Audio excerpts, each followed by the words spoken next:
Have you ever felt overwhelmed, looking at a pile of dirty dishes while your little one makes more messes in the living room? I know exactly what that's like. My name is Anna, I'm a mother of two, a wife, and like many of you, I don't have any help at home. 3 years ago, I lived in an endless cycle of frustration, trying to keep everything in order on my own. But today, my house is always presentable, even with 2 small children and a husband who works full-time. No, I didn't hire a cleaner, and I didn't discover any magic formula either. What I discovered was much better, a system that really works for real people, with real lives and real homes. I'm going to share with you exactly how I managed to turn my daily chaos into a smooth, organized routine. I remember the day everything changed. It was an ordinary Tuesday. I was sitting on the bathroom floor, crying with frustration after cleaning the same stain for the 3rd time that day. My 4-year-old son had just spilled toothpaste all over the floor, and my 2-year-old daughter was spreading cereal all over the house. At that moment, I realized that something needed to change. The first step in my transformation was to accept that perfection doesn't exist. You know those photos of impeccable houses on Instagram? They're not real. I used to push myself to have a house that looked just like the ones on the profiles I followed, but that only made me more frustrated and tired. What really made a difference was establishing a realistic routine. Not the ones you see out there, with 50 tasks to do before 6 a.m. Anyone with young children knows that this is practically impossible. I developed a method I call small moments, where I take advantage of every 5 to 15-minute break during the day to keep everything in order. For example, while I'm waiting for the coffee to brew in the morning, I clean the bathroom sink. When the children are playing for a few minutes, I fold a small pile of clothes. It's amazing how these little moments accumulate throughout the day. But most importantly, I've stopped blaming myself when something doesn't go according to plan. Another fundamental discovery was understanding that keeping a clean house doesn't mean cleaning everything every day. That's what you read. I created a rotation system that allows me to focus on different areas on different days, keeping everything under control without overloading myself. And do you know what the biggest learning was? The importance of creating fail-safe systems. For example, I put small baskets in each room of the house. When I find something out of place, I throw it in the basket for that room. At the end of the day, I take each basket to the right room and put everything away at once. This has completely changed my routine. But let's be honest, the biggest challenge isn't just the cleaning itself, it's keeping organized with other people living in the house. It took my poor husband a while to understand that there's no such thing as an elf who keeps dirty socks in the laundry basket. And the children? Well, that was a separate chapter in my journey. I developed a system that I call organized play. I turned tidying up into a game. When my children started taking part, I realized that I was creating more than just a clean house. I was teaching responsibility. Now, my 4-year-old son is proud to show me how he put all his toys away in the right box, using the picture labels we created together. One of the biggest changes I made was to create activity zones in the house.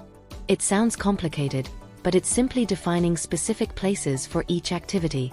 For example, the children can only eat in the kitchen or dining room. Toys? They have their space in the living room and bedrooms. This has drastically reduced the amount of clutter in the house. I remember when I visited my sister and saw how her house was always a mess. She only has 1 child and works part-time, while I have 2 little ones and look after the house full-time. The difference? It's not the time available, but how we organize that time. I explained my system to her, and within a few weeks, she already noticed a significant difference. One of the most valuable discoveries was understanding the power of prevention. You know that carpet that always gets full of crumbs? I put a small washable mat under my youngest son's chair during mealtimes. Now, instead of sweeping the floor 3 times a day, I only have to shake out the mat after meals. Small solutions like this make all the difference. And speaking of practical solutions, I've created what I call an emergency kit on each floor of the house. It's a small box with basic cleaning products, cloths, and paper towels. When an accident happens, and with children, they often do, I don't have to run to the other side of the house looking for cleaning supplies.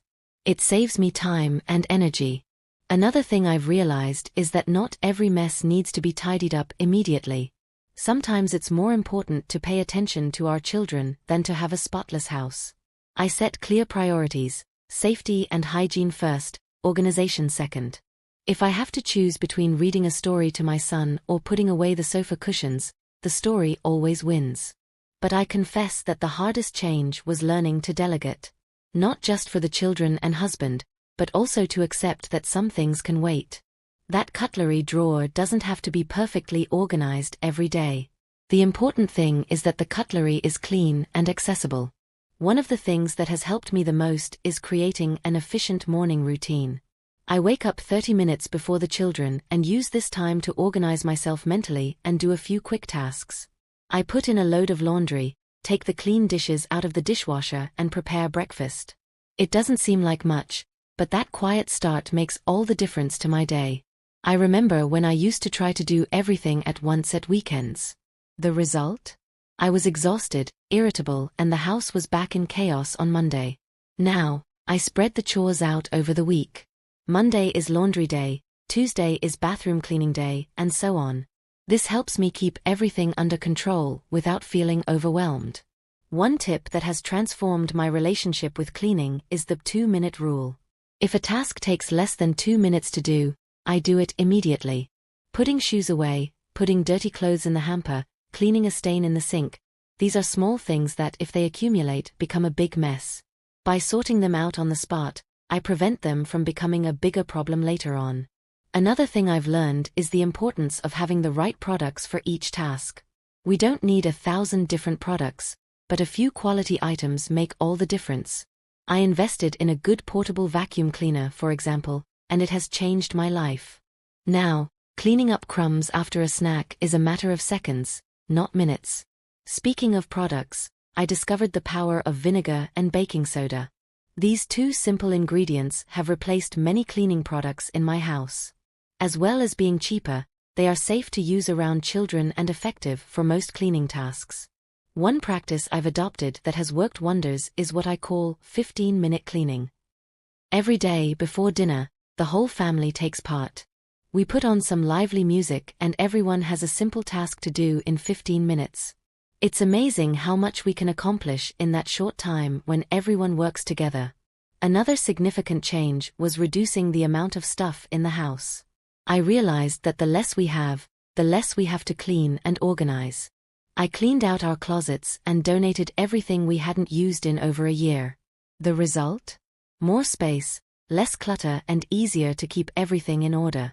Something that took me a while to understand, but which made all the difference, was to accept that some areas of the house can get a bit messy at times.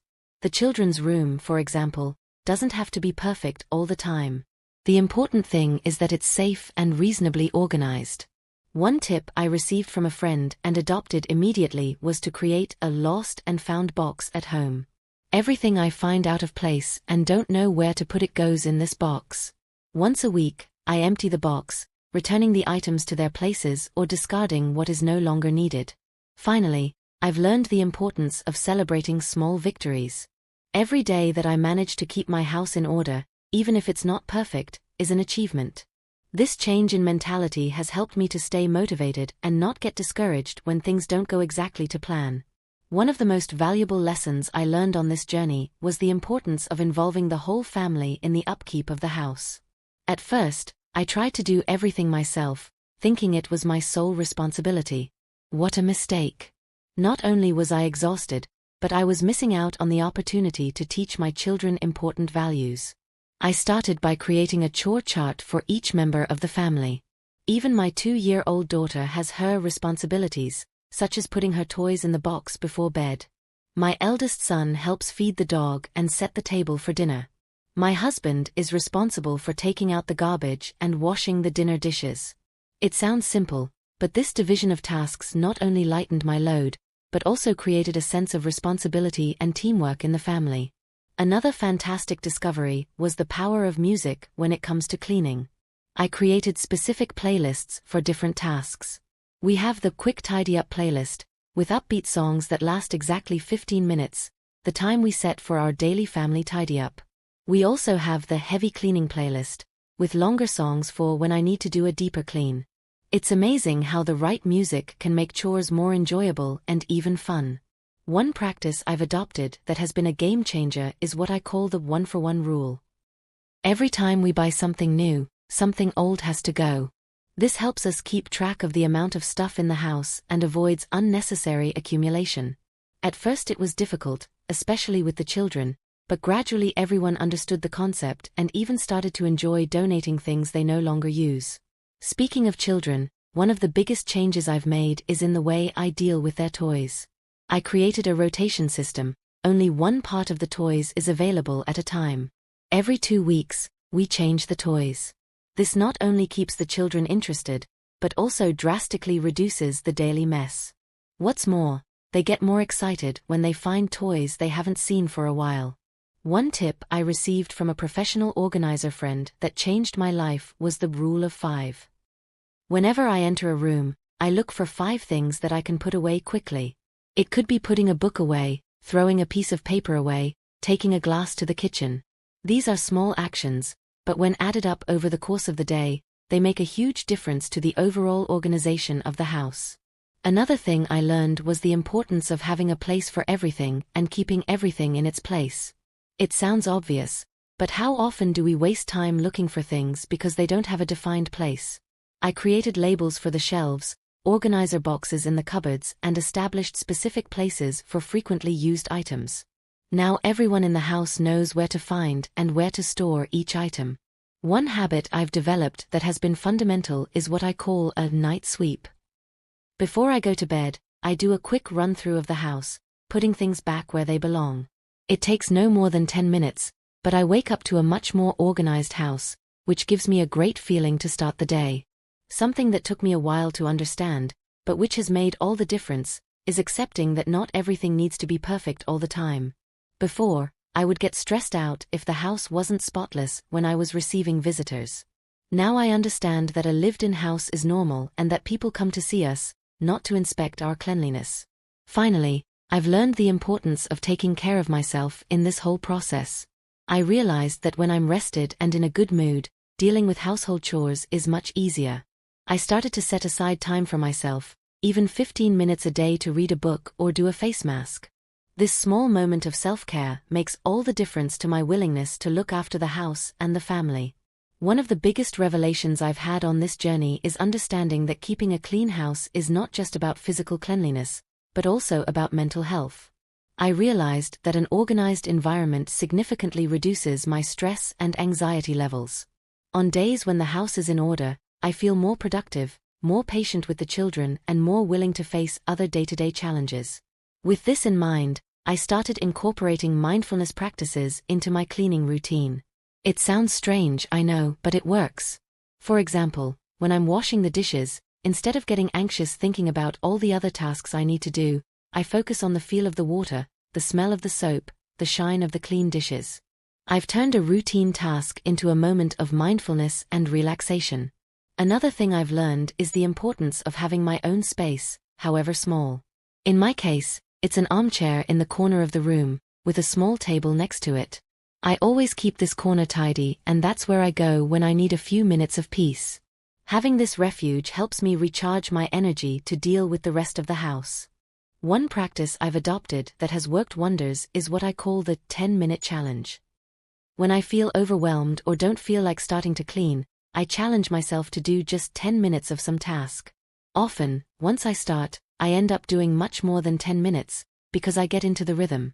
And even if I stop after 10 minutes, I've already made some progress. Speaking of progress, I've learned the importance of documenting my achievements. I've started taking before and after photos of areas of the house that I've organized. Not to post on social media, but for myself. Looking at these photos motivates me on days when I feel I'm not doing enough. It's a visual reminder of how much I've improved and what I'm capable of achieving. An interesting discovery was realizing how the environment affects everyone's behavior at home. When I started to keep the room more organized, I noticed that the children naturally started to play in a calmer and more organized way too. It's as if the orderly environment encourages calmer behavior. Something that revolutionized my approach was adopting the concept of preventive cleaning. Instead of waiting for things to get dirty or disorganized before cleaning, I started taking small daily actions to prevent the accumulation of dirt and clutter. For example, I quickly clean the shower stall after showering, while it's still wet, to avoid soap buildup and the formation of stains. One practice I've adopted and which has been fundamental is what I call the hands full rule. Whenever I leave a room, I look around and see if there's anything I can take with me to put in its proper place. This avoids unnecessary trips around the house and keeps things constantly in order. Another thing I've learned is the importance of being flexible with my routine. At first, I would get frustrated if I couldn't follow my cleaning plan to the letter. Now, I understand that some days will be more productive than others, and that's okay. The important thing is long-term consistency, not daily perfection. Finally, the most valuable lesson I've learned on this journey is the importance of being kind to myself. Keeping a clean and organized house with small children is a constant challenge, and it's okay not to be perfect all the time. I've learned to celebrate the small successes, to forgive the less productive days, and to remember that the most important thing is to create a happy and welcoming home for my family. This journey of keeping the house clean without the family's help became much more than just cleaning. It was a journey of self-knowledge, priority setting, and personal growth. Today, I look at my house and even if it's not always perfect, I'm proud of the welcoming and organized home we've managed to create together. Remember, every home is unique, every family has its own dynamics. The important thing is to find a system that works for you and your family. Experiment, adapt, be creative. With patience, consistency, and a little planning, it is possible to keep a clean and organized home, even without outside help. And best of all, you'll discover that an organized home is not the end goal, but the beginning of a more peaceful and satisfying life for the whole family.